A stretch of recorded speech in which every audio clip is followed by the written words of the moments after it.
Retain हो या ना हो, कहीं लिखी हुई चीजें, कहीं सीना बसीना हम तक जो चीजें पहुंचाई जाती हैं, यानी तारीख के हवाले से जो चीजें हम तक पहुंचती हैं, वो तहजीब का हिस्सा होती है। तो जब भी हम इन तहजीब की बात करते हैं तो इसका मतलब है कि हम 100 या 50 साल की बातें नहीं करते हैं, बल्कि हजारों बरस की जो परंपरा है, हजारों बरस की जो रिवायात हैं, जो ट्रेडिशंस हैं हमारे, जो हमारे खान पान है, जो हमारे रहन सहन है, जो हमारी वेशभूषा है, जो कुछ हम पहनते हैं, शादी ब्याह तीज त्योहार जो कुछ हम मनाते हैं, वो सब हमारी तहजीब का हिस्सा है। इस तरह से जब हम उर्दू तहजीब की बात करते हैं तो इसका मतलब यह होता है कि हम उस तहजीब की बात कर रहे हैं जो हिंदुस्तान की बड़ी आबादी में ये तहजीब राइज है। आप अच्छी तरह जानते हैं कि उर्दू के फरोग में, इसको तरक्की तक पहुंचाने में सिर्फ ये नहीं कि किसी एक खित्ते, किसी एक इलाके या किसी एक तहजीब का हाथ है, किसी एक मजहब के मानने वाले, किसी एक मकतब फिक्र का हाथ है, बल्कि यहां की जो आबादी का बड़ा हिस्सा है एक जमाने तक इस जमान के फरोग में कारहाय नुमाया अंजाम दिया है। इसलिए हम कह सकते हैं कि जब भी उर्दू तहजीब की बात होगी तो कोई इस्लामी तहजीब की बात नहीं होगी, बल्कि हिंदुस्तान की गंगा जमनी तहजीब की बात होगी, हिंदुस्तान की साझी विरासत की बात होगी, हिंदुस्तान की मिलवा तहजीब की बात होगी। यानी एक ऐसी तहजीब जिससे रंगारंग हिंदुस्तान बनता है, एक ऐसी तहजीब जो गुलदस्ते के मानिंद है, एक ऐसी तहजीब जिसको परवान चढ़ाने में, जिसको आगे बढ़ाने में, जिसको फरोग देने में मुसलमानों ने, हिंदुओं ने, सिखों ने, पारसियों ने, ईसाइयों ने और यहां तक कि अंग्रेजों ने जो किरदार अदा किया है, उस तहजीब की याफ्त का नाम है। जब भी उर्दू तहजीब का नाम लिया जाएगा तो इसका मतलब यह है कि उस तहजीब की बात की जा रही है जिसमें अजंता और एलोरा भी है और हिंद ईरानी ताल्लुकात भी है, हमारी फिक्र भी है, तहजीबी रिवायात भी है, हमारी सकाफत भी है, हमारी सोच जिसको कह सकते हैं, हमारी बसीरत भी है, हमारी बसारत भी है, हमारी तारीख का एक बड़ा हिस्सा हमारी तहजीब का हिस्सा है। इसलिए उर्दू तहजीब का नाम दरअसल हिंदुस्तानी तहजीब है। यानी अगर यह कहा जाए कि कोई एक ऐसी जबान का नाम लिया जाए जिसमें हिंदुस्तानी तहजीब रचती और बसती है, तो ये कहा जाना चाहिए और बिला झिझक ये बात कही जानी चाहिए कि दरअसल ये तहजीब बुनियादी तौर पर उर्दू जबान, उर्दू अदब की तहजीब है। यानी इस तहजीब में, यानी उर्दू तहजीब में एक ऐसी तहजीब मुनक्किस होती है जो यहां के रहने वाले, बसने वाले लोगों की धड़कनें साफ सुनाई पड़ती हैं। इस तहजीब में पंडित रतन नाथ सरसार हैं, इस तहजीब में पंडित त्रिभुवन नाथ हिज्र भी हैं, दया शंकर नसीम भी हैं, बृज नारायण चकबस भी हैं, मौलवी महेश प्रसाद भी हैं, जगन्नाथ आजाद भी हैं, पंडित चंद्र भी हैं, तिलोक चंद महरूम भी हैं, दया शंकर निगम भी, दया नारायण निगम भी हैं, इकबाल नारायण गुटू भी हैं, कुमार पाशी भी हैं, राम प्रसाद बिस्मिल भी हैं, फिराक भी हैं, शमशीर बहादुर भी हैं, मनचंदा बानी भी हैं, गुलजार भी हैं और न जाने गोपीचंद नारंग भी हैं, हुकुमचंद नैयर भी हैं। उसी तरह से दूसरी तरफ प्रेमचंद भी हैं, सुदर्शन भी हैं, कृष्णचंद्र भी हैं, राजेंद्र सिंह बेदी भी हैं, सत्यार्थी भी हैं, जोगेंद्र पाल भी हैं, बलराज मिलनरा भी हैं। सिर्फ ये नहीं कहा जा सकता, बल्कि तहकीक व तनकीद के हवाले से अगर हम बड़ा नाम, एक तरफ इम्तियाज अली खारशी का नाम ले लेते हैं, एक तरफ काजी अब्दुल वदूद का नाम लेते हैं, हनीफ नकवी का नाम अगर लिया जा सकता है, तो दूसरी तरफ आप कह सकते हैं श्यामलाल कालरा के भी नाम ले सकते हैं, कालिदास गुप्ता रजा का भी नाम ले सकते हैं, ज्ञानचंद जैन का भी नाम लिया जा सकता है, राम बाबू सक्सेना का भी हम नाम लेंगे। तो मेरे कहने का मतलब ये है कि दरअसल जब हम तहजीब, उर्दू तहजीब की बात कर रहे हैं, तो दरअसल हिंदुस्तान की जो तहजीबी, जो सकाफत है, हिंदुस्तान की जो मिलवा तहजीब है, जो मुश्तरका तहजीब है, यानी मुख्तलिफ तहजीबों की आमाजगाह है उर्दू तहजीब, मुख्तलिफ तहजीबों की आमाजगाह है। और आप उर्दू जबान व अदब के इब्तिदाई दौर से आप देख लें, आप देखिएगा कि दरअसल उर्दू जो तहजीब रही है, जैसा कि मैंने अर्ज किया कि दरअसल एक तरफ तो हिंदुस्तान की मिलवा तहजीब या साझी विरासत को फरोग देने के लिए आगे बढ़ी है, या उसकी हिफाजत या उसकी अमीन है, तो दूसरी तरफ खास तौर से जो हमारी मशरिक़ वस्ता है, अरब है, ईरानी तहजीब है, इन सब चीजों को एक तरह से हिफाजत करती है यही तहजीब। यानी बैक वक्त हिंदुस्तानी तहजीब, ईरानी तहजीब और अरब का बहुत बड़ा हिस्सा, तहजीब का हिस्सा, ये सब मिलकर के एक तरह से जो एक रूप उभर करके आता है, एक जबान जो उभर करके आती है, ये कह सकते हैं कि इसकी हैसियत तहजीबों के हवाले से, जबान की तहजीबों के हवाले से एक ताजमहल की हैसियत इसकी बन जाए। इतनी खूबसूरत तहजीब शायद ही हिंदुस्तान की दूसरी जबानों में आपको देखने को मिले। एक अहम बात जो मैं करना चाह रहा हूं वो ये है कि उर्दू तहजीब ने दरअसल हिंदुस्तानी तहजीबों को एक वहदत अता किया है। यानी मुख्तलिफ जो तहजीब हैं, यानी मुख्तलिफ खित्तों की जो छोटी बड़ी तहजीबें हैं, जो रिवायात हैं, उन रिवायात को भी सजोया है, उन रिवायात को भी फरोग देने में बहुत बड़ा इसका कंट्रीब्यूशन है, बहुत बड़ा ये हाथ है। दूसरी बात यह है कि जब हिंदुस्तानी वहदत हम कहते हैं जहां पर, तो इसका मतलब यह होता है कि दरअसल हमारा जो ताल्लुक होता है वो प्योर हिंदुस्तानी से है।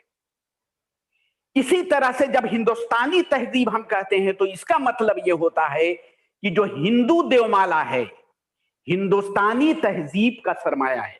यानी हिंदू मैथोलॉजी दरअसल हिंदुस्तानी तहजीब है, और जो हमारी उर्दू में पूरी तरह से मुनक्किस होती है।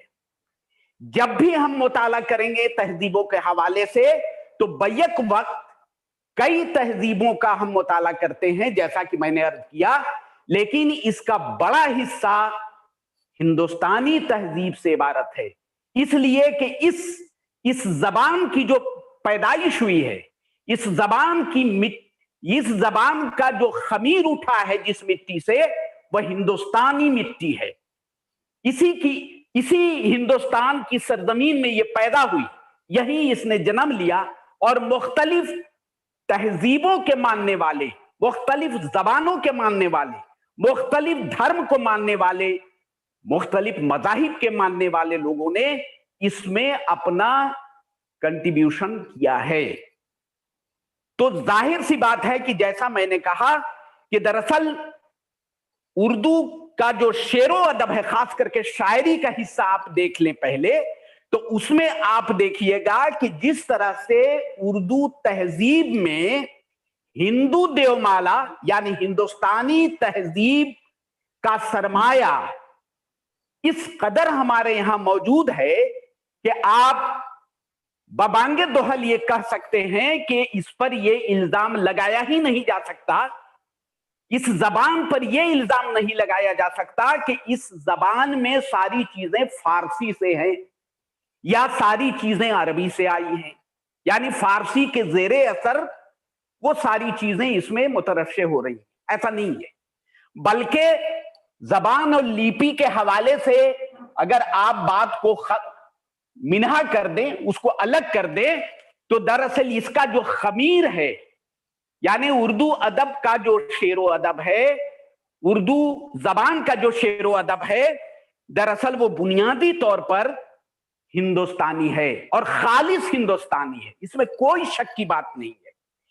इसलिए कि चाहे आप तसव्वुफ की बात कर लें, चाहे भक्ति की बात कर लें, ये दोनों चीजें उर्दू और हिंदी दोनों जगह नुमाया तौर पर आपको चीजें नजर आए शुरू से लेकर के। यानी अगर आप अमीर खुसरो को ले लें, अमीर खुसरो से आप ले लीजिए जिंदगी को, यानी जबान को आप ले लें, यानी रेख्ता के जिसे आप पहले शायर आप कहते हैं जिन्हें, वहां भी आप देखिएगा तो किस तरह से उन्होंने हिंदू देवमाला को किस तरह से अपनी शायरी में उन्होंने जगह दी है। इसलिए कि जिंदगी और कायनात के मुतालिक जो हिंदू फलसफा है, जो हिंदू मैथोलॉजी है, वो दरअसल हिंदुस्तानी फलसफा है। आमतौर से उमूमी तौर पर हम यही जानते हैं और यही हमारी तहजीब की रंगारंगी की वजह भी है, क्योंकि हिंदू त्योहारों, संस्कृति और आदाबो अतवार को जिस तरह से हमारे शोरा और उदबा ने अपनी तख्लीक में, अपनी तख्लीकात में जगह दी है, आदाब व अतवार को, रस्म व रिवाज को, और जो यहाँ का देवमाला है उसको जिस तरह से अपने फन का जरिया बनाया है, अपने फन में पेश किया है, इसकी नजीर शायद दूसरी जबानों में खाल खाल ही मिले। अब जैसा कि मैंने अर्ज किया कि रेख्ता के पहले शायर आप अमीर खुसरो को ले लीजिए, एक शेर उनका मुलाहजा फरमाइए कि श्याम बरन पीतांबर कांधे मुरली धरे न होए और बिन मुरली वो नाद करत है बिरला बोझे कोई। चाहे उनकी कहावतें हैं, कह मुकरनियां हैं या और दूसरी चीजें हैं, आप देखिएगा कि कहीं पे मुरली का जिक्र कर रहे हैं, कहीं पर श्याम का जिक्र कर रहे हैं, कहीं हिंदुस्तानी त्योहारों का जिक्र है, कहीं हिंदुस्तानी फूलों का जिक्र है, कहीं यहाँ के रस्म रिवाज का जिक्र है, यहाँ के आदादो अतवार का जिक्र है। ये सब तहजीब के हिस्से हैं, ये सारी चीजें तहजीब के अंदर आती हैं, जिसको सबसे बेहतर तरीके से अगर कहा जाए तो सबसे पहले बाजाब्ता तौर पर जिस तरह से अमीर खुसरो ने यहाँ की मिट्टी का जो जिक्र किया, यहाँ के परिंदों का जो जिक्र किया है, यहाँ के पेड़ों, यहाँ के परिंदों और दूसरी चीजों का, जानवरों का वगैरह वगैरह जिस खूबसूरती से जिक्र किया है, दरअसल ये हमारा बहुत बड़ा सरमाया है, ये हमारा बहुत बड़ा तहजीबी सरमाया है। जिस तरह से प्रेम की गंगा बहाते हैं एक दूसरे के दरमियान, ये दरअसल हमारी तहजीब का, हमारी सकाफत का, हमारी संस्कृति का एक बहुत बड़ा हिस्सा है। इसी तरह से आप मुआशरती सतह पर आगे आप देख लें, मुआशरा जो है, उर्दू का जो मुआशरा है, वो दरअसल मुआशरे में जो सकाफती झलकियां हैं वह भी हिस्सा हमारी तहजीब का है।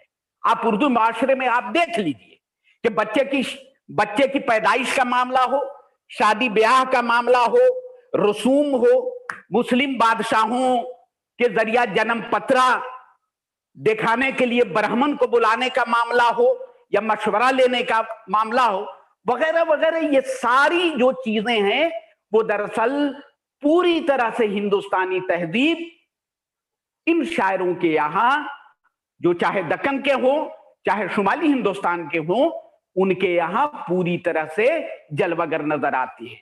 जैसे आप हाशिम बीजापुरी साहब का एक शेर देख लीजिए, कहते हैं कि भावच की गोद भरने समधिया के घर सिधारियां सब लोग लेके मां बहन और नानियां। ये रस्म जो है बच्ची के पैदाइश के मौके पर लेकर के जब जा रहे हैं, तो ये दरअसल इस्लामी तहजीब नहीं है। आप गौर कीजिए कि ये दरअसल हिंदुस्तानी तहजीब है, यानी आप कह सकते हैं कि यहाँ की खालिस्तन हिंदुस्तानी गोद भराई की रस्म। हमारे यहाँ हिंदुस्तानी तहजीब में एक गोद भराई की भी रस्म है, जो आमतौर से औरतें जाती हैं गोद भराई की रस्म के लिए। अब मीर अनीस मरसिया लिख रहे हैं, लेकिन आप गौर कीजिए कि करबला का वाकया है, लेकिन यहां भी वो बाज नहीं आते हैं और गोद भराई की रस्म को के मौके पर का नक्शा यहां खींच रहे हैं। 92 नेक नाम की खेती हरी रहे और संदल से मांग बच्चों से गोदी भरी रहे। अब आप अंदाजा लगाइए कि ये कोई इस्लामी तहजीब नहीं है, लेकिन गोद भराई रस्म रिवाज ये हमारे यहां चाहे दक्कन में हो या शुमाली हिंदुस्तान में है, खासतौर पर अभी भी ये सारी चीजें पूरी तरह से जलवागर और मुतरश्शिर नजर आती हैं। ये भी याद रखने की जरूरत है कि तहजीब जो होती है, जबान जो होती है, वो तहजीब के अंदर ही का मामला होता है।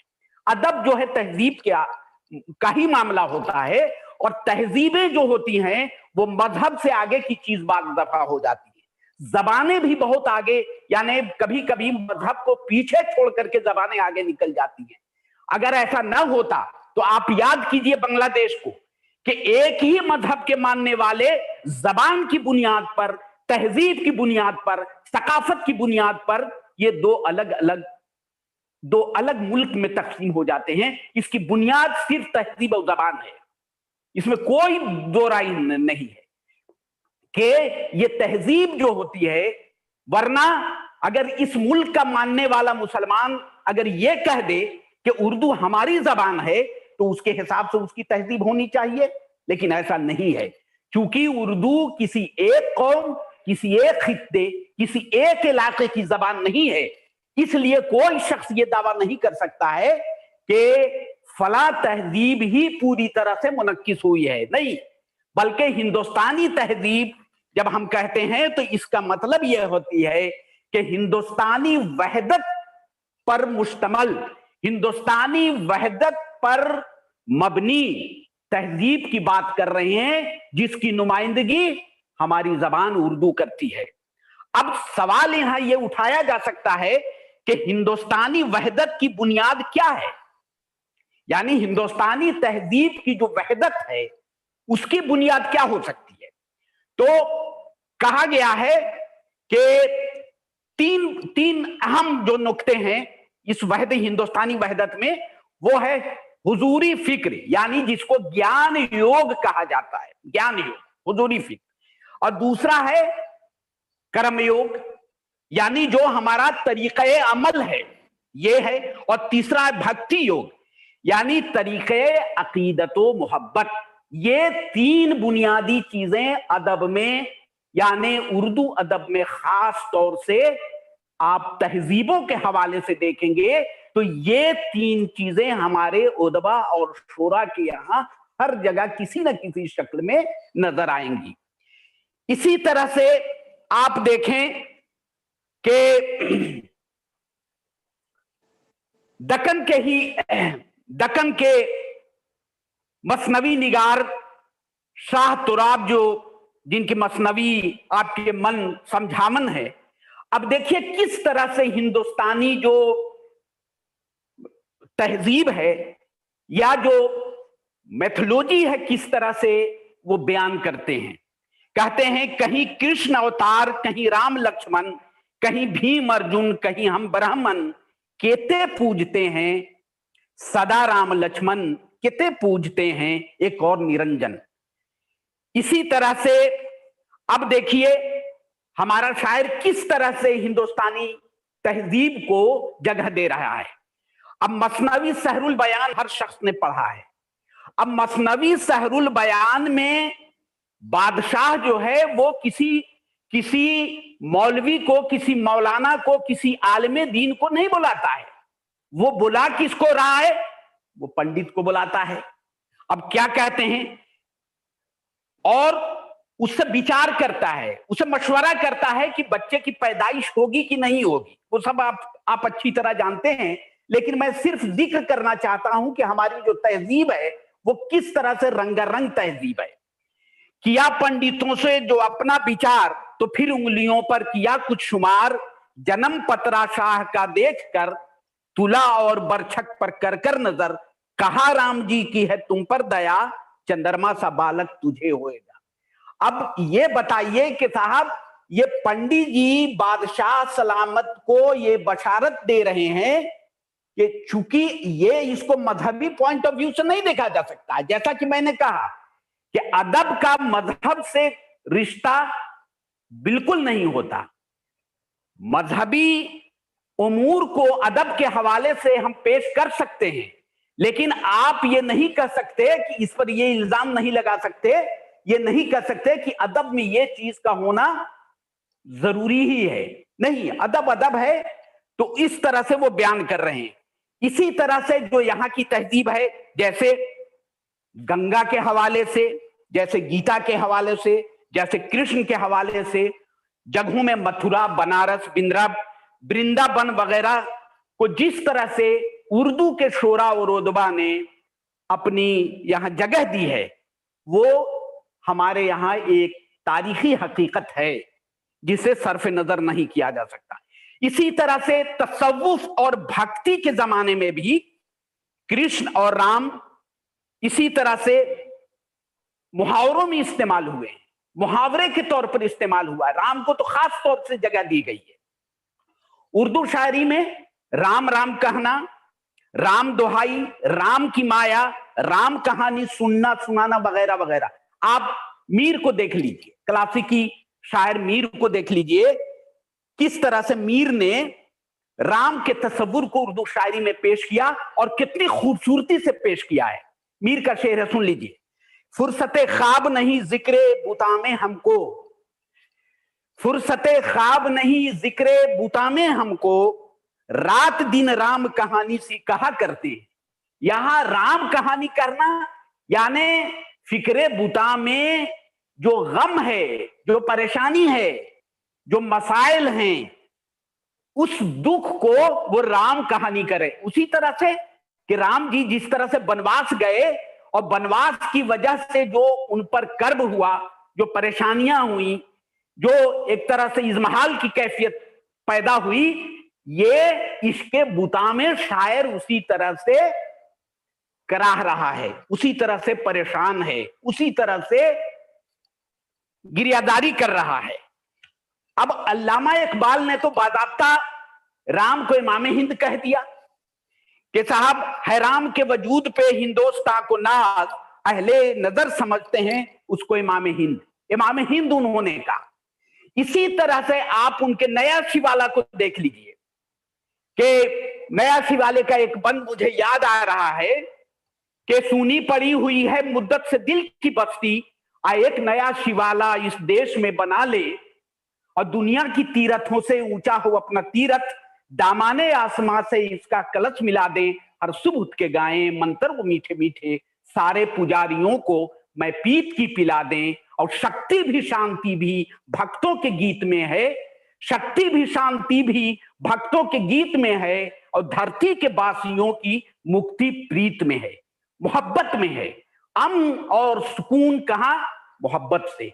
और उर्दू की पूरी तहजीब वही मोहब्बत है, वही प्रेम है, वही एक दूसरे के साथ हमदर्दी है, उखवत है, बनी नो इंसान के लिए धड़कता हुआ दिल है, इश्क है, मोहब्बत है। ये सारी चीजों की दास्तानें हमारी तहजीब का सरमाया है। इसी तरह से आप देख लें कि मीर के अलावा सौदा, चाहे इंशा हो, चाहे हाली हो, चाहे फिराक गोरखपुरी हो या पंडित ब्रज नारायण चकबस्त हो, सबों ने हिंदू मिथ को बड़ी खूबसूरती से पेश किया है। अब देखिए कि साहब ब्रज नारायण चकबस्त का भी यहां पर एक शेर सुन लीजिए कि मिटेगी कौम ये बेड़ा तमाम डूबेगा, जहां में भीष्म व अर्जुन का नाम डूबेगा। अब यहां पर ये कह रहे हैं कि अगर तुमने राह रास्त से अलग कोई रास्ता बनाया, यानी हम जिसे सिरात मुस्तकीम कहते हैं, अगर उससे अलग कोई राह बनाई तो कृष्ण और राम का नाम डूब जाएगा। इसी तरह से हमारे यहां सौदा देखिए किस तरह से अपने महबूब को किस तरह से, एक तरह से देखा जाए तो कन्हैया से एक तरह से तशबीह देते हैं। कहते हैं नहीं है घर कोई ऐसा जहां उसको न देखा हो, नहीं है घर कोई ऐसा जहां उसको न देखा हो, कन्हैया से नहीं कुछ कम सनम मेरा वो हर जाई।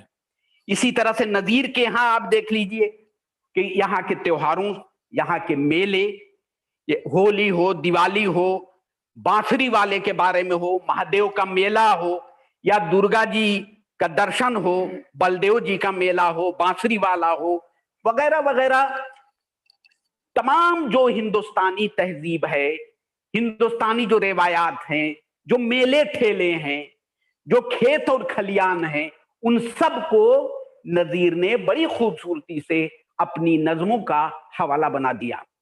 इसी तरह से हसरत मोहानी के बारे में बहुत मशहूर है। हसरत मोहानी जबकि या गालिब हो चाहे हसरत हो, जो भी हो, आप अच्छी तरह जानते हैं कि 1737 में शेख अली हदी जब ईरान से अफगानिस्तान होते हुए जब वो बनारस आए थे और यहाँ की संस्कृति को, यहाँ की तहजीब को, यहाँ की सकाफत की, यहाँ के घाटों को, गंगा की खूबसूरती को, शिवाला को देख करके इस तरह से मुतासिर हुए कि यहीं के होकर के रह गए और उन्होंने अहद कर लिया कि अब मैं यहां से वापस ईरान नहीं जाऊंगा। बहुत मशहूर उनका शेर है शेख अली हदी का, अज बनारस नरवम माबद आम आम अस्त ईजा हर ब्राह्मण पसर पेसर ला राम लक्ष्मण लक्ष्मण राम ईजा। यानी मैं बनारस से अब वापस नहीं जाऊंगा इसलिए कि यहां परस्तिश करने वाले हैं, पूजा करने वाले हैं, इबादत करने वाले लोग बसते हैं और यहाँ का हर जो बच्चा है वो हर ब्राह्मण का बच्चा लक्ष्मण और राम की तरह है। इसी तरह से मिर्जा गालिब जब बनारस आए, यानी कि 1827 में जो पेंशन का कजिया उनका था और गालिब का सफर कलकत्ता जो खलीक अंजुम साहब ने किताब तरतीब दी, वो बड़ा वाकया है एक तरह से गालिब की जिंदगी का। चंद रोजा वो रुकना चाहते, चंद रोज के लिए यहाँ ठहरना चाहते थे बनारस में, लेकिन वो 1 महीने तक यहाँ रह गए और मसनवी चरागे दैर जो उन्होंने लिखी वो दरअसल सिर्फ ये नहीं कि फारसी में, उसका तर्जुमा उर्दू में कई लोगों ने कर दिया है। बहुत मशहूर और बहुत उम्दा तर्जुमा अगर माना जाता है तो वो दरअसल खुद खलीक अंजुम साहब ने ये बात लिखी है और शमीम तारिक साहब गवाह हैं इस बात के कि उसमें हनीफ नकवी साहब का बहुत ही रवा ये तर्जुमा है। तो मिर्जा गालिब कहते हैं कि इबादत खाने नाकूस यास्त हमाना काबे हिंदुस्तान, वो बनारस को काबाए हिंदुस्तान कहते हैं।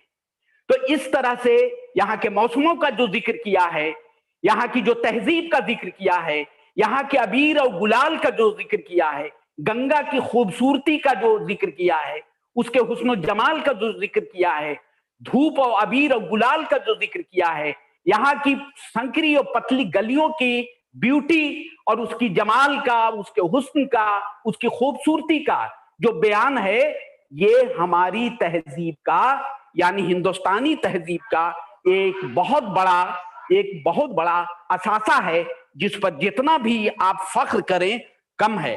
यह भी याद रखना चाहिए कि खुद वली दकनी ने अपने यार के अपने महबूब की गली को काशी की गलियों से तशबीह दी थी। अब वली को याद कीजिए, वली ने लिखा था कूचे यारैन काशी है, जोग ये दिल वहां का बासी है। अब अंदाजा लगाइए कि वली कहां दक्कन में बैठा हुआ और जिक्र कहां काशी का कर रहा है। यह दरअसल उर्दू ही जबान ऐसी है, ऐसी वुसअत, ऐसी हमागिरी, दिल और कल्ब में इस कदर वुसअत फैलाओ किसी दूसरी जबान में शायद ही मिल सकता है। इसी तरह से आप देखें कि हिंदुस्तानी तहजीब और सकाफत में, हिंदुस्तानी जबानों में मुख्तलिफ मज़ाहिब की किताबें, एक तहकीक के मुताबिक तकरीबन 450 रामायण के तर्जुमे हमारी उर्दू में मौजूद हैं। महाभारत के तर्जुमे, पुराण के तर्जुमे, ये सारे तराजिम खुद हिंदुस्तानी तहजीब और सकाफत का हिस्सा हैं। इसी तरह से उर्दू के शोरा व उदबा ने तसव्वुर हुस्न व जमाल को जिस तरह से पेश किया है, यह भी हमारी तहजीब का हिस्सा है। इसी तरह से आप देख लें, मीर कहते हैं कि सरो शमशाद खाक में मिल गए, तूने गुलशन में क्यों खराम किया। क्या चाल ये निकाली तुमने जो जवान होकर, क्या चाल ये निकाली तुमने जवान होकर, अब जब चलो हो दिल को ठोकर।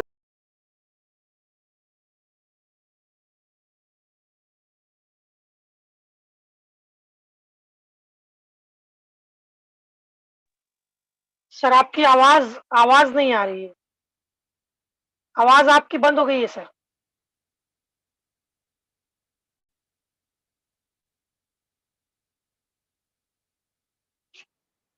सर आपकी, हेलो सर, आपकी आवाज बंद हो गई है, आपकी आवाज नहीं आ रही है सर। ये कहा गया है उपनिषद में, जो हिंदू धर्म की बहुत ही मुकद्दस किताब है, उसमें कहा गया है, यानी उसमें ब्रह्मा जो हैं वो पावरफुल हैं, यानी कादिर मुतलक जिसको हम कहते हैं, हमारे यहाँ कादिर मुतलक का जो तसव्वुर है वो दरअसल ब्रह्मा है उनके यहाँ। तो अहम ब्रह्मा रश्मि, यानी मैं ब्रह्म हूं। और फिर ये कहते हैं तत्वमासी, ये तुम हो, ये सब तुम हो और मैं यानी मैं और तू की बातें जो करते हैं, यानी असल हस्ती या जाते वाजिबुल वजूद सिर्फ खुदा की जात है। हमारे यहां वहदत की किस तरह से बात है, यानी खुदा के वजूद का जो तसव्वुर उर्दू में है, ये दरअसल एक तरफ हम देखेंगे कि ये दरअसल इस्लामी तसव्वुर वहां मुनक्किस होता है। इसी तरह से मोहब्बत की जो बात है, भाईचारगी की जो बात है, जो प्रेम की बात है, सबके लिए धड़कते हुए दिल की जो बात है, ये बिला तफरीक मजहब व मिल्लत की ये बात है। दरअसल ये बुनियादी तौर पर जो हमारी इस्लामी तालीमात है, जो पैगामात है, जिसका जिक्र अभी किया गया कि हमारे सूफियों ने जिस तरह से आप भक्ति में कहते हैं, हमारे यहाँ सूफिज्म की जो तहरीक चली है, दरअसल सूफिज्म का रिश्ता बुनियादी तौर पर इंसानियत से है, और उसका वो सिरा एक तरफ से ये कह सकते हैं कि इंसानी हमदर्दी और सबके लिए बराबरी का जो एक तरह से तसव्वुर है, वो हमारे यहाँ सूफिया इकराम के यहाँ वो सारी चीजें, या जो शायरी हमारे यहाँ, वो सारी चीजें हमारे यहाँ मिलती हैं। बहुत सी गुफ्तगू हो सकती हैं। अब हम चलते चलते, चूंकि अच्छा खासा वक्त हो गया है और मुझे ये लग रहा है कि लोग ऊब भी रहे हैं, लेकिन हमारे यहाँ जो दास्ताने हैं, खास तौर से अगर आप देखिए, जहां नस्र की बात है, ये तो शायरी की बात जगह जगह से हमने हवाले दे दिए, लेकिन हमारी जो नसरी दास्तान है, दरअसल ये हमारी तहजीब का एक बहुत बड़ा असासा है, एक बहुत बड़ा एसेट है। तहजीब यानी दास्तान को महज ये कह करके आप नजरअंदाज नहीं कर सकते हैं कि ये दिल बहलाने का एक जरिया है। ये नहीं कह सकते हैं कि साहब इससे वक्त या नींद या ख्वाब आवर कोई है, ये आप नहीं कह सकते हैं, बल्कि इसमें तखयलात हैं, इसमें एक तरह से ये कह सकते हैं माफौकुल फितरत अनासिर तो हैं, लेकिन इसमें बाज ऐसी भी चीजें हैं जो हमारी पूरी माशरत का आईनादार हैं। बाज चीजें हमारी मुगलियत सल्तनत, हमारी मुगलियत तहजीब का, उसके फन का, उसके आर्ट का, उसके जमालियात का, उसके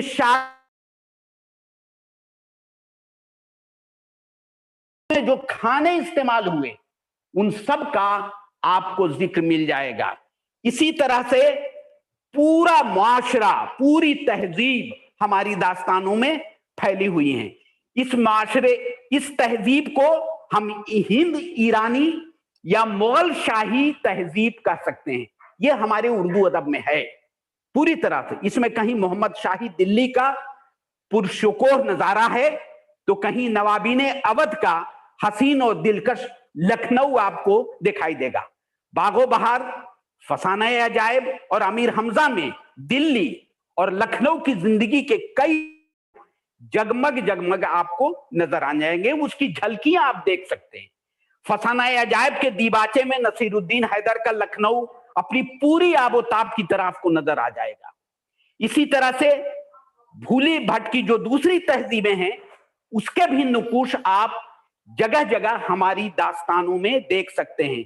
सिंहासन बत्तीसी हो, बेताल पचीसी हो, रानी केतकी की कहानी हो, ये तमाम जो कदीम हिंदुस्तान के राजाओं, जोगियों, पुजारियों, बांदियों की जिंदगी नजर आ जाएगी। इसी तरह से अल्फ लैला की कहानियों में खलीफा हारून रशीद का बगदाद, बसरा वगैरह के दावत नजारा आप देख सकते हैं। इसी तरह से दास्तानों के हवाले से, दास्तानों में उलुल अज़मी आपको मिल जाएगी, मुसम्मम इरादे मिल जाएंगे, आला तरीन इखलाकी अक़दार मिल जाएंगी। इन जो जिंदगी को बेहतर, जिंदगी को सैकल, जिंदगी को एक राह दिखाने का जरिया जस्ता जस्ता आप ढूंढ निकाल सकते हैं। इसमें नाकामी और महरूमी पर दिल बर्दाश्ता और जिंदगी से फरार अख्तियार करने की बात आपको नहीं मिलेगी, बल्कि जगह बजगह जद्दोजहद की तरगीब इसमें मिल जाएगी। कभी कभी पे दर पे मसाइब का जो शहजादा है वो सामना करता है और इससे तंग आकर अपने को हलाक करना चाहता है, तो कोई बुजुर्ग और मुकद्दस रूह इसकी दस्तगिरी को आ जाती है। ये मुकद्दस रूह ही दरअसल हयात जावेद का राज है, जो इंसान में बेपनाह कुव्वत और एतमाद पैदा करके उसे जुए शीर लाने की सलाहियत बख्शती है। इसी तरह से दास्तानों में हमें हुक्मरान तबके, राजाओं, नवाबों, शहजादों की सखावत, फयाजी, दरिया दिली की तालीम भी हमको नजर आ जाएगी। ये दरअसल ये सारी जो सिफात हैं, ये असलन हमारा तहजीबी सरमाया है। इस तरह से हम कह सकते हैं कि उर्दू अदब की तहजीब, यानी उर्दू अदब एक तहजीब के हवाले से जब भी हम बातचीत करेंगे, जब भी गुफ्तगू करेंगे, तो दरअसल एक ऐसी तहजीब की हम बात कर रहे हैं जो हिंदुस्तान को एक इस्तेहकाम बख्शती है। एक ऐसी तहजीब की बात कर रहे हैं जिसमें मुख्तलिफ मकतब फिक्र के लोग, मुख्तलिफ मज़ाहिब के लोग, मुख्तलिफ रंग व नस्ल के लोग एक जा नजर आते हैं और मुख्तलिफ खित्तों को एक इकाई के रूप में ये तहजीब पूरी तरह से जलवागर कर देती है। एक ऐसी तहजीब जो बिखराव की जगह पर एक तरह से इकाई बनाती है, तफरके की जगह पर मोहब्बत पैदा करती है। एक ऐसी तहजीब जिसमें पूरा हिंदुस्तान सोचता है, फिक्र के धारे जिसमें सोते फूटते हैं। एक ऐसी तहजीब जिसमें नहीं कोई चीज निकम्मी, कोई जमाने में कोई बड़ा नहीं है कुदरत के कारखाने में, यानी मसावात की बात करने वाली तहजीब हमारी उर्दू तहजीब का हिस्सा है। इस तरह हम कह सकते हैं कि हम अपनी जबान पर, अपनी उर्दू तहजीब पर जिस कदर नाज कर सकते हैं, जिस कदर फख्र कर सकते हैं, वो कम है। जरूरत इस बात की है कि उर्दू के हवाले से जो असबियत पैदा हो रही है, जो तासुब पैदा हो गया है, उस तासुब को दूर करने के लिए हमें इस पे काम करने की जरूरत है। हमें मांगे के उजाले की जरूरत नहीं है। हमारे पास जिस तरह से असासा हैं, जिस तरह से कीमती असासा हमारे पास हैं, हम बाबांगे दोहल ये ऐलान कर सकते हैं कि उर्दू तहजीब का मुकाबला हिंदुस्तान की कोई दूसरी तहजीब, यानी जबान की सतह पर कोई दूसरी तहजीब नहीं कर सकती है। और गुज़श्ता हमने खुद यहां बनारस हिंदू यूनिवर्सिटी में इसके हवाले से जो भी काम किया है वो कहने की कोई जरूरत नहीं है। इससे ये अंदाजा लगाया गया और बरादरान वतन खास तौर से हिंदी और दूसरे जबानों के लोगों ने ये समझा कि नहीं, उर्दू कोई बाहर की जबान नहीं है।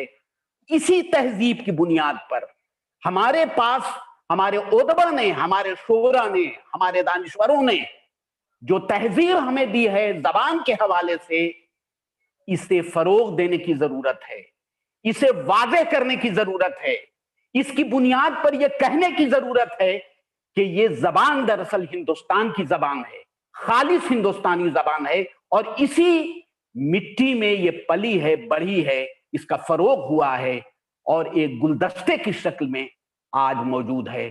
آپ نام جو بھی دے دیں فلمی انڈسٹری میں، اس کے ڈائیلاگ ہوں، اس کے گانے ہوں، اس کی کہانی ہو، اس کے پٹ کتھا ہو، نام اردو کا مت دیجئے، لیکن خدا کی قسم اگر اردو اس میں سے نکال دیجئے تو آپ کے پاس کچھ نہیں بچے گا۔ جنگ آزادی کی پوری تحریک دراصل ہماری تہذیب کی امانت ہے۔ کوئی آزادی کی کوئی بھی تاریخ آپ اٹھا کر کے دیکھ لیجئے، کوئی بھی ڈاکومنٹ آپ اٹھا کر کے دیکھ لیجئے، بغیر اردو زبان کے آپ کو کچھ بھی نہیں ملے گا۔ اس لیے بہت اطمینان کے ساتھ یہ بات رکھنے کی ضرورت ہے۔ ہمیں مایوس ہونے کی، میڈم نے بہت اچھی بات کہی کہ ہمیں مایوس ہونے کی ضرورت نہیں ہے، ہم کبھی مایوس نہیں ہوتے۔ اردو تہذیب یہی سکھاتی ہے کہ ہم مایوس نہیں ہو سکتی، نہیں ہے نا امید اقبال اپنے کشتے ویراں سے، ذرا نم ہو مٹی تو بڑا زرخیز ہے ساتھی۔ ہم تو اس کے ماننے والے ہیں، ہم مایوس کیسے ہو سکتے ہیں؟ تو اس لیے ہم اپنی تہذیب کو نہ صرف یہ کہ زندہ رکھیں گے، بلکہ نئی نسل کو ان تک پہنچانے میں بھی ایک اہم رول ادا کریں گے، اور یہ تب ممکن ہے جب زبان زندہ رہے۔ اگر زبان مر گئی تو ہماری تہذیب مر جائے گی۔ اس لیے زبان کا تعلق صرف ایکسپریشن اور فیلنگ سے نہیں ہوتا ہے، بلکہ زبانیں تہذیب ہوتی ہیں، ثقافت ہوتی ہیں، بصیرت ہوتی ہیں، تاریخ ہوتی ہیں، اور تہذیب اگر نہیں ہے تو ہم نہیں ہیں، ہمارا وجود نہیں ہے، ہماری قوم نہیں ہے، ہمارا ملک بھی نہیں رہے گا۔ اس لیے اگر ہمیں ہندوستان کو بہتر بنانا ہے، معاشرے کو بہتر بنانا ہے، تو اردو تہذیب کو، جو متمول تہذیب ہے، اس کی تاریخی حیثیت ہے، اسے نہ صرف زندہ رکھنا ہوگا بلکہ اس کے فروغ کے لیے عوامی سطح پر اور سرکاری سطح پر، دونوں سطح پر کوششیں کرنی ہوگی، تب جا کر کے یہ تہذیب زندہ اور پائندہ رہے گی۔ بہت بہت شکریہ۔ بہت بہت شکریہ محترم آفتاب احمد آفاقی صاحب، آپ نے موضوع کا حق ادا کیا، بہت عمدہ باتیں، بہت تفصیل سے ہمارے درمیان یہ باتیں آ گئی ہیں، میں بہت شکر گزار ہوں۔ اور چونکہ ہم وقت کی کمی کا بھی شکار ہیں اور تکنیک کا بھی مسئلہ ہے، اسلم فقی صاحب ہمارے درمیان موجود ہیں۔ سر، اگر آپ اپنے تاثرات کا اظہار کرنا چاہیں تو آپ انمیوٹ کر کے اپنی بات رکھ سکتے ہیں، ورنہ ہم خطبہ صدارت کی طرف بڑھتے ہیں۔ محترم اسلم فقی صاحب۔ آواز آ رہی ہے ابھی؟ جی جی سر، آپ کی آواز آ رہی ہے۔ جی جی سر، معاف کرنا، میں پہلے سے جوائن نہیں ہو سکا ٹیکنیکل ریزن سے۔ میں نے دونوں اسپیچز سنے، بہت ہی جامع اسپیچز تھے، اور دونوں مقررین نے بہت محنت سے اپنے اپنے پوائنٹس ظاہر کیے، لیکن جو ہم لوگوں کے لیے پرابلم ہے وہ پریکٹیکل پرابلم ہے۔ ہمارا جو پرابلم سب سے بڑا یہ ہے اردو اسکولوں کا، کہ ہم لوگوں کو جب تک ہمارے بچے اردو سے پاس ہو کر اچھے مارکس لا کر اچھی نوکریاں حاصل نہ کریں، جب تک ہم لوگ اردو کا ڈاماڈول ہی رہے گا۔ تو میں صرف مختصراً اتنا آپ لوگوں سے درخواست کروں گا، اور خاص طور سے ٹیچر سے، کہ وہ اردو اچھی طریقے سے بچوں کو پڑھائے، ان کو کسی طریقے سے کوئی بھی کیا کہیں گے ایسا مبالغہ نہ رہے کسی وجہ سے بھی کہ بھئی ہم پیچھے ہیں کیونکہ ہم اردو سے پڑھے ہوئے۔ بڑی بات تو یہ ہے کہ اردو سے پڑھنے والا بچہ بھی بہت کچھ آگے بڑھ سکتا ہے۔ میں دعا کرتا ہوں اللہ میاں سے، اور آپ لوگوں سے کا شکر گزار ہوں کہ آپ نے اتنا اچھا پروگرام کیا۔ ابھی ہم شمیم طارق صاحب سے سننے کے لیے مطمئن کا انتظار کر رہے ہیں، اس لیے میں آگے نہیں کچھ بولنا چاہوں گا. شکریہ. Thank you. بہت بہت شکریہ سر. آپ نے بہت مختصراً لیکن بہت اچھی باتیں کہی. میں بلا کسی طوالت کے محترم شمیم طارق صاحب جن کا تعارف ان کی اپنی شخصیت ہی ہے، ان سے درخواست کرتا ہوں کہ خطبہ صدارت سے مستفیض فرمائیں. محترم شمیم طارق صاحب.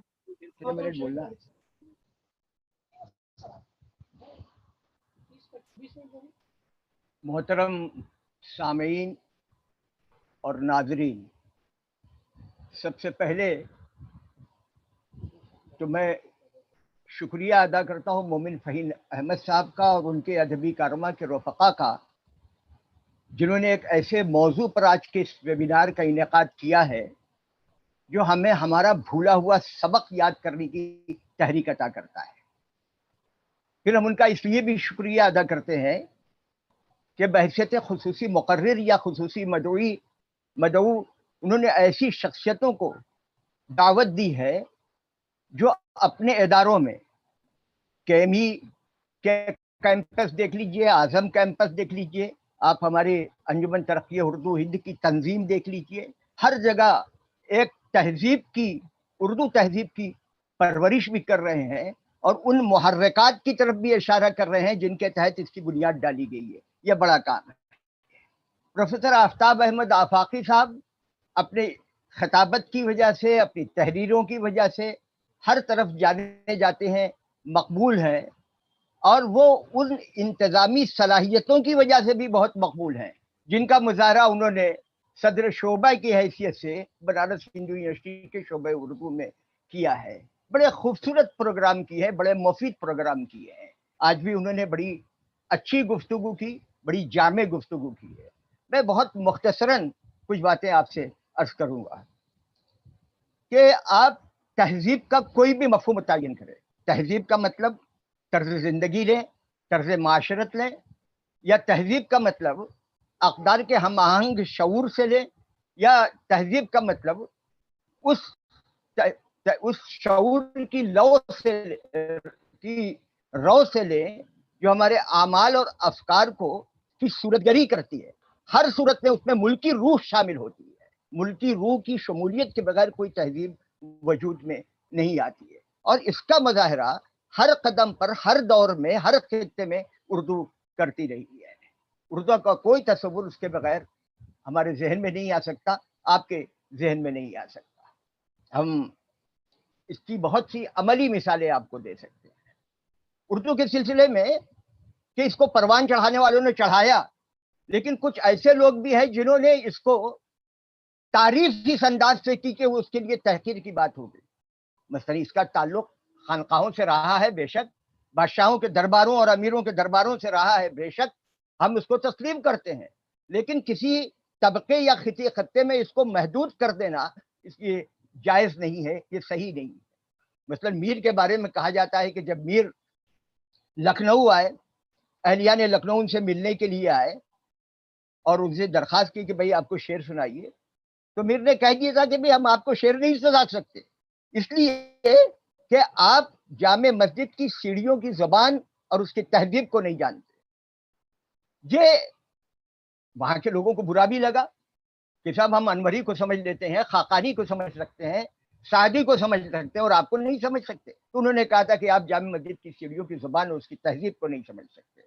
اس کو ہم اس حد تک توقید کہ اس کی معیار بندی کے لیے زبان کی ایک معیار کا ہونا، ایک مثال کا ہونا، ایک ماڈل کا ہونا تو ضروری ہے. اس بارے میں یہ بات صحیح ہے. لیکن میر صحیح منسوب ہے. محمد حسین آزاد نے لکھا ہے کہ ایک صاحب سونی پت کے تھے اور آئے، میر سے التجا کی کہ صاحب آپ مجھے اپنا شاگرد بنا لیجئے. انہوں نے کہا نہیں، آپ دلی سے بہت دور کے رہنے والے ہیں تو آپ ہمارے شاگرد نہیں بن سکتے، آپ شاگردی نہیں کر سکتے. جس قسم کی روایتوں نے ہمیں بہت نقصان کیا ہے.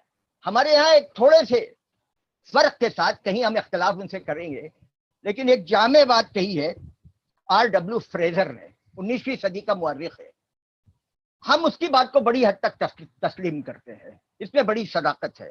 اس نے اس کو فرقہ وارانہ یا مذہبی رنگ دینے کی کوشش کی ہے. ہم اس کو نہیں تسلیم کرتے، لیکن اس کی یہ بات صحیح ہے کہ جب اردو کو مسلمان لوگ ادبی مقاصد کے لیے استعمال کرتے ہیں تو اس کی لفظیات کا بڑا حصہ فارسی یا عربی ہوتا تھا، اور جب یہ ہندوستان کی مختلف بولیوں کے بولنے والوں کے لیے لنگوا فرینکا کی حیثیت سے استعمال ہوتی تو اس کی بیشتر لفظیات بازار میں بکار آنے والے الفاظ پر مشتمل ہوتی۔ یہ ایک انگریز کہہ رہا ہے جو آبزرو کر رہا ہے، جو سمجھ رہا ہے۔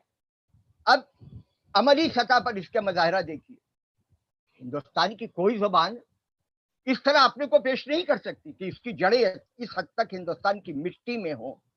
ہم اس کو علاقوں میں محدود کر دیتے ہیں، ہم ان کو طبقوں میں محسوس کر سکتے ہیں، ہم ان کو اہل عرفہ میں یا غیر اہل عرفہ میں محدود کر دیتے ہیں، یہ صحیح نہیں ہے۔ ہم آپ کو ایک چھوٹی سی مثال دیں، منشی چرنجی لال دہلوی نے بات کے ایک لفظ ہے بات، بات کے 73 معنی دیے ہیں ایک لفظ کے۔ اس کا ایک معنی کلمہ بھی ہے، کلمہ کا لفظ کان میں پڑتے ہی ایک مذہبی پس منظر ابھرتا ہے۔ اس کے معنی شبد کی بھی ہیں، اور شبد کا لفظ کان میں آتے ہی ایک دوسرا مذہبی پس منظر بھی ابھرتا ہے۔ ان دونوں مذہبی پس منظر کے باوجود اس کا تعلق بنیادی طور پر ہندوستان، اس کی تہذیب، اس کے معاشرے اور اس کے افراد سے ہے، اور یہ ہر طرف پھیلے ہوئے ہیں، مختلف سطحوں پر بھی اور مختلف خطوں میں بھی، یہ سب کی نمائندگی کرتے ہیں۔ ہم اس کی عملی مثالیں آپ کو دے رہے ہیں۔ مثلا بات کا لفظ استعمال کرتے ہیں ہم عرض کرنے کے معنی میں، عرض کر رہے ہیں۔ دیا شنکر نسیم کا شعر ہے کہ منظور جو ہے حیات میری تو مان لے ایک بات میری، بہت آسان کے ساتھ کہتے عرض کرنے کے معنی میں کہتے۔ یا اسی بات کو بدل کر ہمارے انہوں نے کیا، ہمارے امراؤ جان کے جو گیت لکھے انہوں نے شہریار صاحب نے، دل چیز کیا ہے آپ میری جان لیجئے، بس ایک بار میرا کہا مان لیجئے۔ اس میں لفظ کہا کا معنی اسی عرض کرنے کے معنی میں ہے۔ پھر ضد کے معنی میں بھی یہ لفظ استعمال ہوا ہے۔ غالب کا شعر ہے، کہتے ہیں کہ ضد کی ہے اور بات مگر خو بری نہیں، ضد کی ہے اور بات مگر خو بری نہیں، بھولے سے اس نے سینکڑوں وعدے وفے، وعدوں کا وفا کرنا اس کی فطرت کا حصہ ہے۔ ضد کے مارے نہ کرے تو نہ کرے، وہ ایک خوبی کو اجاگر کر رہے ہیں غالب اپنی زبان میں، اس لفظ بات کو کس طرح واضح کر رہے ہیں۔ پھر نقطہ اور حکمت کے معنی میں بھی یہ استعمال ہوتا ہے۔ ایک لفظ بات ہے، اس کو کبھی نقطہ کے معنی میں کہتے ہیں، کبھی حکمت کے معنی میں کہتے ہیں کہ جس ایک عام زبان میں شاعری کیسے ہوتی ہے، مصرے کیسے تخلیق کیے جاتے ہیں، اس کی مثال دیکھیے آپ۔ ایک الگ سطح کے عوامی سطح کی بات ہے، جس کیلے کے پات میں پات، پات میں پات، جس کیلے کے پات میں پات، پات میں پات، تس گیان کی بات میں بات، بات میں بات۔ اسی طرح گیانی کی باتوں کے بہت سی پرتیں ہوتی ہیں، جس طرح کیلے کی بہت سی پرتیں ہوتی ہیں۔ عزت اور آبرو اور ساکھ کے معنی میں بھی لفظ بات کا استعمال ہوتا ہے۔ اس کو ہمارے شعراء نے استعمال کیا ہے۔ کیا ملا عرض مدعا کر کے، بات بھی کھوئی التجا کر کے، یعنی عزت کھونے کے معنی بھی استعمال کیا ہے۔ اسی طرح ہندوستان کے طول و عرض میں جو گیت گائے جاتے ہیں، دور دیہات کے رہنے والے لوگ، دور دراز کے رہنے والے لوگ، ان کے ہاں بھی یہ لفظ مختلف سطح سے استعمال ہوتا ہے کہ باتیں اس کی مصری کی ڈلیاں بول چھوارا لاگے رے، باتیں اس کی مصری کی ڈلیاں بول چھوارا لاگے رے، للوا مینو پیارا لاگے رے، ماں لوری کا رہی، بڑی عورتیں آواز دے رہی ہیں، اور اس کی طرف اشارہ کیا ہماری۔ تو اس کی نظم میں بھی اور نثر میں بھی اس کی مثالیں ہیں۔ مثلا ہم بولتے ہیں، ہمارے یہاں کہاوت ہے کہ کہو بوا لڑکی کی کہیں بیٹھ ٹھہرائی، یعنی منگنی اور سگائی کے معنی میں ہے۔ لفظ بات کا استعمال ہو رہے ہیں، معنی بدل رہے ہیں۔ کہتے ہیں کہ ایک نہ ایک بات ایسی ہی نکالتے ہیں جس میں فساد ہو۔ ایسے لوگوں کی ہمارے یہاں کمی نہیں ہے، اور ان کی طرف اشارہ کر کے کہا جاتا ہے ہمارے یہاں آپ کی کیا بات ہے۔ یہ تعریف کے معنی میں استعمال ہے، بات کا لفظ استعمال کرتے ہیں ہم تعریف کرنے کے لیے بھی۔ پھر یہ برائی کرنے کے معنی میں بھی یہی لفظ استعمال کرتے ہیں۔ محاورہ ہے کہ نانی کے آگے ننیحال کی باتیں، یعنی برائی کر رہے ہیں۔ پھر سنی سنائی بات کا کیا کہنا۔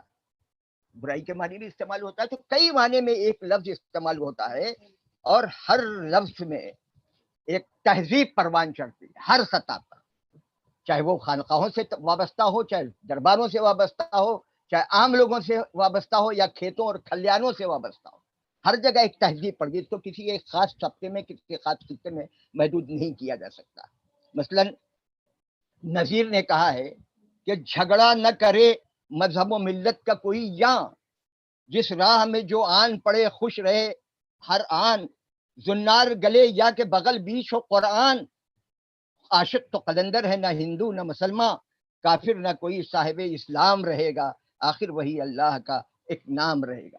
ایک ایسی تہذیب جو ہر مذہب کا ماننے والا مان رہا ہے, جو انسان کی فطرت سے ہم آہنگ ہے, اس کی پرورش ہو رہی ہے. کہاں؟ اردو میں. جس چکبست نے بھی کہا کہ جس گوشے دنیا میں پرستش ہو وفا کی, کعبہ ہے وہی اور وہی بتخانہ ہے میرا. ہم وفا کے, صلہ رحمی کے, محبت کے, خدا پرستی کے, خدا ترقی کی تہذیب کو کا حصہ مانتے ہیں اور اسی کو پروان چڑھانے کی کوشش کر رہے ہیں. یا مولانا حسرت نے کہا کہ تو نے حسرت کی آیا تہذیب رسم عاشقی, اس سے پہلے اعتبار شان رسوائی نہ تھا. تو یہ عاشقی, پھر اس کے بعد رسم, اور اس کے بعد تہذیب, جن کا استعمال بظاہر خود ایک تہذیب ہے. اس تہذیب کا ہم کہاں کہاں مظاہرہ کریں, ہر ہمارے شعراء نے کیا. پھر ہمارے ہاں باتوں میں آپ دیکھ لیجیے, اپنی بات کو کہتے ہوئے کس طرح سے ہم اپنی تہذیب کا مظاہرہ کرتے ہیں. مثلا ایک مثال یا ایک دو مثال پر ہم آپ کو بات واضح کریں. اقبال کی ایک نظم ہے, ابلیس اور جبریل دونوں کا مکالمہ تھا. جبریل مقرب بارگاہ ہیں, اللہ کے محبوب ہیں, اور مردود بارگاہ ہے ابلیس. جب ان دونوں میں گفتگو ہوتی ہے تو جبریل کہہ سکتے تھے جب ابے مردود, ابے الو کے پٹے, ابے گدھے, ابے ملعون, کہہ سکتے تھے. وہ نظم کا آغاز کیسے ہوتا ہے؟ ہمدمے دیرینہ کیسا ہے جہانے, کیا تہذیب کا مظاہرہ کر رہا ہے. بالکل اس طرح سے ہمارے یہاں پیش کیا اس کو. یا پھر توڑ کر عہد کرم ناشنا ہو جائیے, بندہ پرور جائیے, اچھا خفا ہو جائیے. تہذیب کا مظاہرہ جاتے برابر کا آدمی کر رہا ہے, برابر کا کہہ رہا ہے. یا راستوں کیا ہوئے وہ لوگ, ایک تہذیب دیکھیے ہمارے یہاں اب یہ کم ہوتی جا رہی ہے. راستوں کیا ہوئے وہ لوگ جو آتے جاتے میرے آداب پہ کہتے تھے کہ جیتے رہیے. ایک تہذیب پروان چڑھی تھی, راستوں پہ بھی, چوراہوں پہ بھی, کونوں قطروں میں بھی. یہ ہمارے یہاں اس کا بھی ہوا. پھر نثر میں بھی جو کچھ ہمارے یہاں لکھا گیا, فکشن میں لکھا گیا, شاعری میں لکھا گیا, یا فکشن میں لکھا گیا, نثر میں لکھا گیا, یا خطوط کی شکل میں لکھا گیا, یا کسی اور صورت میں لکھا گیا, وہاں بھی ایک تحریر. مثلا پریم چند کا گودان, گودان میں یہ ہے کہ جو اس کا مین کیریکٹر ہے, مین کردار ہے, اس کا بیٹا ایک کسی لڑکی کا جنسی استحصال کرتا ہے, اور جب وہ لگتا ہے کہ نہیں اب تو ہم رسوائی ہمارا مقدر بن گئی, تو بھاگ جاتا ہے. جب یہ بات اس کی ماں کو مالتی ہے تو وہ اس کے باپ کے پاس آتی ہے, اپنے شوہر کے پاس آتی ہے, اور دونوں میں خسر پسر ہوتی ہے. پھر وہ دونوں جاتے ہیں اور اس مظلوم لڑکی کو دھتکارنے کے بجائے, کلنکینی کہنے کے بجائے, اس کو بدنام اور بے عزت کرنے کے بجائے اس کو اپنے ساتھ لے کر اپنے گھر آتے ہیں اور اپنی اولاد کو کوستے ہیں. کیا کہتے ہیں, جو کردار ہے اس کا نام ہے دھنیا, اور جس لڑکی کی عزت لوٹی گئی ہے اس کا نام ہے جھنیا. دھنیا نے جھنیا کا ہاتھ پکڑ کر اندر لے جاتے ہوئے کہا, منہ چور کہیں کا, جس کی باہ پکڑی اس کا نباہ کرنا چاہیے, نہ کہ منہ میں کالک پوت کر بھاگ جانا چاہیے. یہ ہمارے یہاں کا ایک عذاب ہے جو ہندوستانی سماج پر ہے. ہماری اولاد کوئی خرابی کرے تو ہم اس کا دفاع کرنے پر تل جاتے ہیں, دوسرا نہ بھی کرے تو ہم اس پر الزام دینے پر تل جاتے ہیں. اس کے برعکس ایک تہذیب کا درس دیا ہے پریم چند نے اپنے اس ناول میں. اسی طرح مولوی محمد عبدالحق کا ایک مضمون ہے نامدیو مالی. نامدیو مالی کا کام کرتا تھا وہ, لیکن اس کا طبقے, اس برادری سے تعلق تھا جو نچلوں میں بھی نچلی سمجھی جاتی ہے. نچلی ذات کے لوگ بھی اس کو حقارت کی نگاہ سے دیکھتے ہیں, اس سے اس کا تعلق تھا. اب اس کی پوری یاد کو تازہ کرتے ہوئے سمیٹتے ہیں اپنے مضمون کو. کہتے ہیں کہ جب کبھی مجھے نام دیو کا خیال آتا ہے تو میں سوچتا ہوں کہ نیکی کیا ہے اور بڑا آدمی کسے کہتے ہیں. ہر شخص میں قدرت نے کوئی نہ کوئی صلاحیت رکھی ہے. اس صلاحیت کو درجہ کمال تک پہنچانے میں ساری نیکی اور بڑائی ہے. درجہ کمال تک نہ کبھی کوئی پہنچا ہے نہ پہنچ سکتا ہے، لیکن وہاں تک پہنچنے کی کوشش میں انسان بنتا ہے. اگر نیکی اور بڑائی کا یہ معیار ہے تو نام دیو نیک بھی تھا اور بڑا بھی تھا. کسی خاص طبقے کی بات نہیں کی ہے، جو بعض خصوصیات ہیں انسان کی اس کی طرف کیا. پھر ہمارے اردو تہذیب کا ہی ایک کمال ہے، استادی اور شاگردی کی روایت جو ہمارے یہاں ہے اب تو کمزور ہوتی جا رہی ہے. بہت سے ایسے شعراء کرام ہیں جنہوں نے جس سے اصلاح اظہار کر دیتے ہیں صاحب نہیں وہ ہمارا استاد ہی نہیں ہے، اس کو رہیے. تو اس کو اردو شاعری کو مستحکم کرنے میں بہت اہم کردار کیا ہے شاگردی اور استادی کی روایت نے. یہ چیز تصوف میں پیری مریدی کے نام سے ہے، بھکتی میں ہے، ششیہ اور گرو کے نام پر ہے. وہاں مذہب کی کہیں گانٹھ ہے، کئی استثنائی صورتیں ہیں. مثلاً شاہ اودھ کے مرید تھے خانقاہ کاظمیہ کے ایک بزرگ اور نشین کے، یا مدار المہام جو نظام حیدرآباد کے وزیر اعظم تھے ان کے کسی کے مرید ہونے کا ذکر ملتا ہے. لیکن یہ پورے طور پر ہم مذہب اور ہم مسلک لوگوں میں یہ تبادلہ ہوتا تھا، منتقلی ہوتی تھی کہ وہ ان کو خلیفہ بناتے تھے، ان کو مرید بناتے. ہاں عقیدت مندوں کا حلقہ بہت وہ ہوتا تھا. تو یہ تصوف کی روایت میں بھی مذہب کی گانٹھ بڑی مضبوط ہے. پھر ادھر گانے بجانے میں موسیقی کے جو گھرانے، یہ آگرہ کا گھرانہ ہے، یہ گوالیار کا گھرانہ ہے، یہ جے پور کا گھرانہ ہے، اس طرح سے اس میں بھی مذہب کی گانٹھ بہت. لیکن استادی اور شاگردی کی روایت تصوف شاعری کے حوالے سے ہمیں ملتی ہے، اس میں یہ گانٹھ نہیں تھی. مثلاً مرزا جانا خانقاہ نشین تھے، ہماری زبان کو بھی صاف کرتے تھے اور ہمارے دل کو بھی صاف کرتے تھے، ہماری نیتوں کا بھی مزاج پوچھتے تھے. ان کے شاگرد ہیں کشن چند مجروح. میر تقی میر کے شاگرد ہیں بندرا بند راکم، جسونت سنگھ دیوانہ، شیو کمار وفا، منو لال صفا. سودا کے شاگرد ہیں لکشمی رام فدا، میردت نارائن دس بے خود، بال مکند حضور، بخاری لال عزیز. مومن کے شاگرد ہیں منو لال شاد، بشن پرساد فرحت. ذوق کے شاگرد ہیں پیارے لال ظہیر، بہاری لال مشاق. غالب کے شاگرد ہیں ہر گوپال تفتہ، لکشمی نارائن مفتو، بال مکند بے سب. آگے درجن کے نام نہیں گنائے جا سکتے ہیں. اور سب سے بڑی مثال داغ کو دیکھیے، داغ کے شاگرد ہیں علامہ اقبال، داغ کے شاگرد ہیں سیما اکبر آبادی. دونوں مسلم الثبوت استاد ہیں، دونوں کا شاعری میں بڑا درجہ ہے. لیکن جانشین داغ کا جس کو لقب ملا ہے وہ لبو رام جوش ملسیانی ہے. یہ بڑی بات ہے، یہ ہماری روایت ہے، اس پر ہمیں فخر ہے کہ ہم نے کبھی اپنا تپنا یا اس مذہب یا اس مذہب کی بات نہیں، جس کے اندر جو صلاحیت دیکھی ہے اس کو اپنا جانشین بنایا ہے.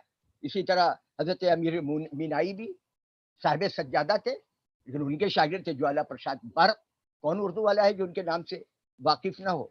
کہ ایک تہذیب کی ہر سطح پر اپنی شاعری میں، اپنی نثر میں، اپنی شاگردی اور استادی کی روایت میں، پیشہ تدریس میں، ہر جگہ اس کی آبیاری یہ کرتی رہی ہے. لیکن کچھ لوگوں نے اس کو جانکاری میں اور کچھ لوگ نہ جانتے ہوئے اس کی تخریب کرنے کی بھی کوشش کی، اور ایسے لوگوں نے اردو کو زیادہ نقصان پہنچایا ہے. اب میرا ذریعہ تعلیم کبھی اردو نہیں رہا. میری اردو کی تعلیم اتنی ہی ہے جتنی میری والدہ نے پڑھایا تھا، اور والدہ کے ساتھ میرا بہت کم وقت گزرا ہے، میں تو چلا آیا تھا بمبئی. لیکن ان کی پڑھائی ہوئی جو چیزیں ہیں وہ آج بھی ہمارے ذہن میں مستحکم ہے، اور وہی میری صورت گری کرتی ہیں ہر موقع پر.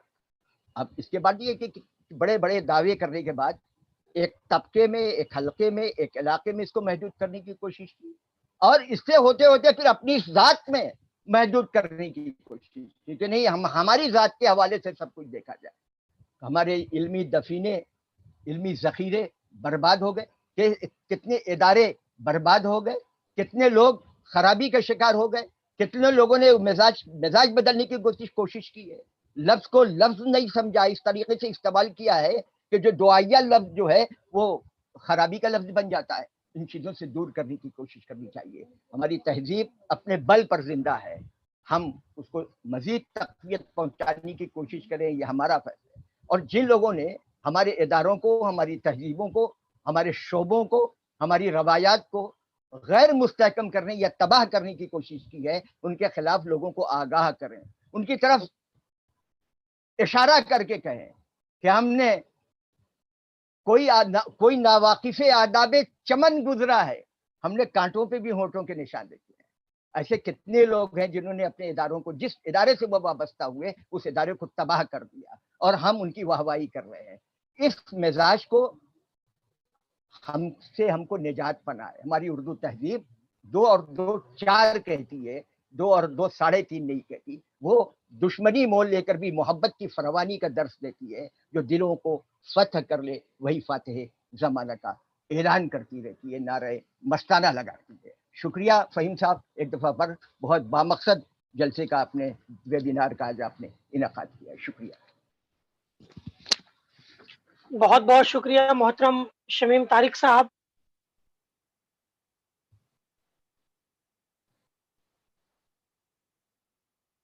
الحمدللہ آج کا یہ ویبینار اپنے اختتام کو پہنچا. میں شکر گزار ہوں محترم شمیم طارق صاحب کا, جنہوں نے آج کے اس ویبینار کی اس موضوع پر صدارت قبول فرمائی. میں بہت شکر گزار ہوں ڈاکٹر اطہر فاروقی صاحب کا, پروفیسر آفتاب احمد آفاقی صاحب کا, محترمہ عابدہ انعامدار صاحبہ کا, محترم اسلم فقی صاحب کا, جنہوں نے ہماری دعوت قبول کیا اور آج کی اس مجلس کو, آج کے اس ویبینار کو زینت بخشی. میں آخر میں تمام ہی شرکا کا اور اپنے تمام اراکین ادبی کارواں, اپنے ساتھیوں کا بہت شکر گزار ہوں جنہوں نے اس ویبینار کو کامیاب بنانے میں بھرپور تعاون دیا. صدر محترم کی اجازت سے آج کے اس ویبینار کا میں اختتام کا اعلان کرتا ہوں. آخر میں ایک بات یہ کہتا چلوں کہ اس ویبینار کو ہم نے آمنا سامنا میڈیا نیٹ ورک کے توسط سے ان کے یوٹیوب چینل پر لائیو کیا ہے. وہاں سے بھی آپ اس کو بعد میں استفادہ کر سکتے ہیں, اور آئندہ بھی اس کو ہم چینل پر نشر کریں گے, اپلوڈ کر دیں گے. وہاں سے بھی آپ اس کو دوبارہ دیکھ سکتے ہیں. ساتھ ہی ساتھ میں آمنا سامنا میڈیا نیٹ ورک کے محترمہ شاہین پٹیل صاحبہ اور راشد عظیم صاحب کا بہت شکر گزار ہوں, جنہوں نے ہمارے لیے یہ خدمت انجام دی. بہت بہت شکریہ تمام شرکا کا, اور اختتام کا اعلان کیا. تو بہت شکریہ. خدا حافظ.